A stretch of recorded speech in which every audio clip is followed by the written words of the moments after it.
This is a quick and easy guide to MLA citation. To begin with, what we refer to as parenthetical citation is actually referring to the works of other authors in the body of your report. This is a very necessary process to avoid plagiarism. Plagiarism is a very serious offense because you are stealing the work of others. This could vary depending upon the medium that you are using for parenthetical citation.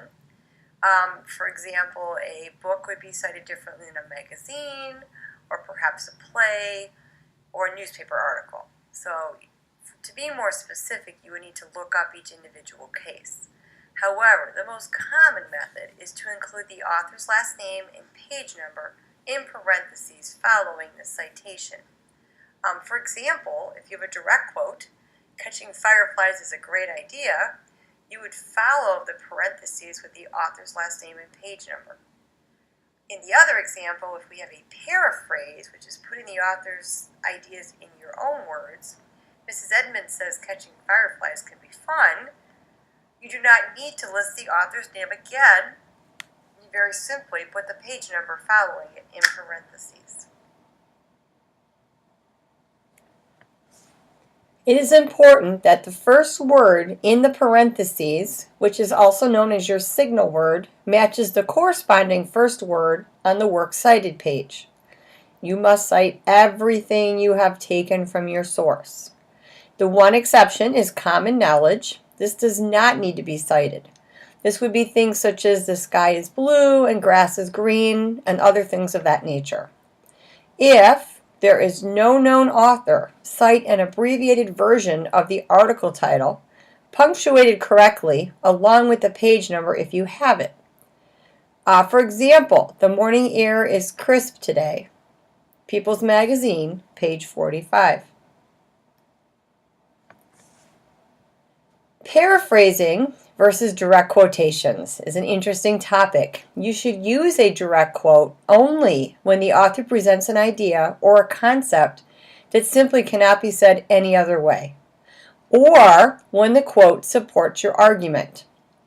A direct quote should be put in quotation marks, followed by the author's last name and page number. When you paraphrase, you should always read the article or the information first, and then write down a summary of what you have read. Then go back to the original source to make sure you have changed the sentence structure and the wording to make the paraphrase your own work. If you have left the sentence structure too similar to the original work, that would still be considered plagiarism. And the author's last name and page number should still appear after the paraphrase. Why is this important? Again, it is very important to give the author credit for their work. If you do not do this, it is plagiarism, that is stealing. It's a very serious offense. So by citing the work, you also provide the reader with the information to look up the source to verify your work, or perhaps they're interested in using that source in additional research, so they will use the source.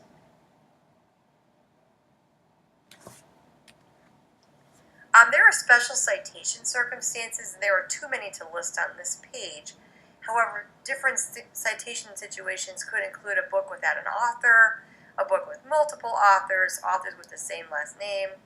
Again, there's a much more extensive list in the Little Oiler Handbook.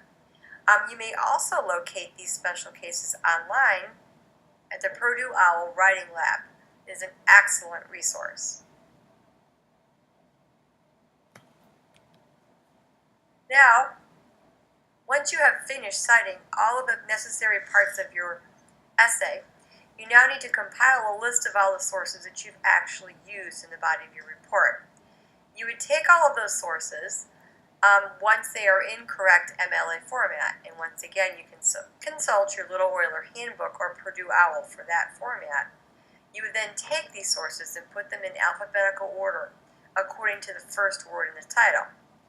Next, you want to center the words, works cited, at the very top of this page. And then you would go ahead and list your sources. You indent the second, third, and all other lines of each entry. But the first line of the entry Comes all the way out to the margin. And that is the last part. So hopefully this quick little review of MLA format is helpful.